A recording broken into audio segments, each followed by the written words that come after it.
चला नमस्कार मित्रांनो, मी अतुल गायकवाड. आजच्या ब्लॉगमध्ये तुमचं सहर्ष स्वागत आहे. मित्रांनो, आपण आता परत एकदा ब्लॉगमध्ये एक नवीन तुम्हाला मी दाखवणार आहे. कालच नागपंचमी झाली आणि नागपंचमीला काय केलं सगळ्या आपण सगळीकडे व्हिडिओ बघितले असतील. सगळीकडे व्हिडिओ आहेत की नागपंचमी म्हणजे नागाला पूजणे, वारुळाला पूजणे. काय मित्रांनो, वारुळात पूजल्यानंतर म्हणतात नाग असतो, खरं आहे का? वारुळाला पूजल्यानंतर वारुळाची पूजा केली जाते आणि वारुळामध्ये नाग असतो असं सगळ्या स्त्रियांनी वारुळाला पूजलंय. आपण बघितलं असेल किती अंधश्रद्धा हो. वारुळामध्ये दुधाच्या पिशव्या दूध आणून ओतले. आणि मित्रांनो, आत्ताच मी याच वारुळाच्या एका ठिकाणी आणि तुम्हाला दाखवतोय.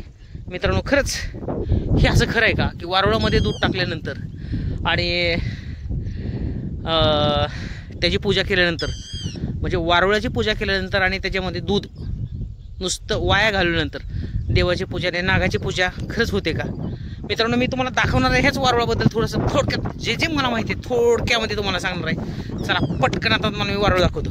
तर मित्रांनो, हेच वारुळ आहे आणि हेच वारुळ दिसल्यानंतर काय तुमच्या मनात काय येत असेल बरं? काय येत असेल तुमच्या मनामध्ये? अरे मित्रांनो, तुम्ही विचार करा. हे वारुळ तुम्ही बघितल्यानंतर तुमच्या मनात येत असेल की अरे बाबानो, हे वारुळ काय नागासाठी नाही, हे वारुळ नागासाठी नाही, हे वारुळ फक्त मुंग्यांसाठी आहे. आणि ज्यांनी मेहनत केलेली आहे ना, ज्यांनी खास मेहनत केलेली आहे हे वारुळ बनवण्यासाठी, ती वारुळ बनवायला खास फक्त मुंग्यांची मदत आहे आणि अख्खी मेहनत त्या मुंग्यांनी केलेली आहे. हेच वारुळ तेच आहे ज्या मुंग्या रात्रभर नाही, फक्त अख्खा दिवसभर वारुळ बनवण्यासाठी झटत होत्या. एक एक मातीचा कण आणून जी अख्खी त्यांची टीम होती, ती टीम हेच वारुळ बनवत होत्या. हेच वारुळ आहे. आणि मित्रांनो, एक सांगतो तुम्हाला, या वारुळाची खासियत काय असते. जेव्हा मुंग्या या रात्रभर नाही तर पूर्ण दिवसभर जेव्हा या वारुळामध्ये आपलं घर बसवायचं काम करतात आणि घर बसवायचं काम करत असताना जेव्हा या मुंग्यांची मेहनत इतकी भयानक असते की दिवसभर त्यांच्या पायाला पाय नसतो, कंटिन्यू त्या सातत्याने या वारुळाभोवती फिरत असतात. वारुळच्या आतून मातीचा एक एक कण त्या आणत असतात आणि हे वारुळ बनवत असतात. तर मित्रांनो, सगळ्यात महत्त्वाचं आहे की या वारुळाला त्यांनी होल इतके केलेले आहेत. हे तुम्हाला मी दाखवतोय. ह्याच्यामध्ये कुठलंही नाही. नाग हा जो असतो हा फक्त आयता या बिळामध्ये येऊन राहतो. तर मित्रांनो, या वारुळामध्ये एक राणी माशी असते, सगळ्यात महत्त्वाचं आहे. आणि त्या राणीमाशीलाच सगळेजण ज्या मुंग्या आहेत त्या बाहेरनं अन्न आणून तिला चारायला घालत असतात. राणीमाशी ही मेन त्या वारुळाची मेन असते, जवळजवळ बॉसच असते. आणि तीच जी बॉस असते तिला सगळ्या मुंग्या ज्या आहेत त्या अन्न पुरवत असतात आणि ती सगळ्या मुंग्यापेक्षा दिसायला खूप मोठी असते.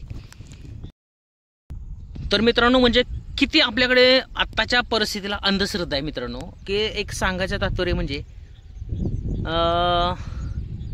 वारुळाला आपल्याकडे आणखीन सुद्धा समजलं जातं की वारुळ हा म्हणजे नाग हा वारुळामध्ये असतो. मित्रांनो, असं काही नाही.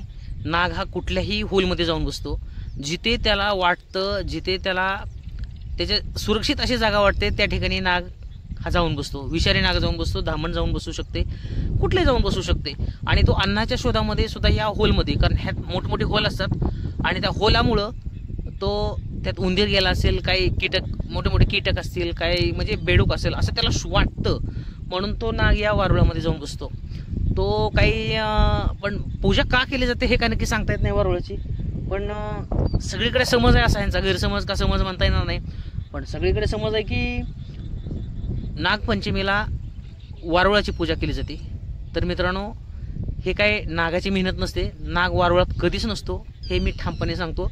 हे सगळ्या मुंग्यांची मेहनत असते. मित्रांनो, तुम्हाला मी जवळच्या कॅमेरानं परत एकदा झूम करून दाखवतो. हे बघा एकदा वारुळ. आणि ही जी मेहनत आहे ती मेहनत मित्रांनो या वारुळासाठी आहे. तर सगळ्यात सांगायचं तात्पर्य, या मुंग्यांची मेहनत ही वारुळाला आहे मित्रांनो. चला तर मित्रांनो, कसा वाटला ब्लॉग? व्हिडिओ जर आवडला तर नक्कीच व्हिडिओला लाईक करा, चॅनलला सबस्क्राईब करा आणि बेल आयकॉनची घंटी दाबायला विसरू नका. Bye bye.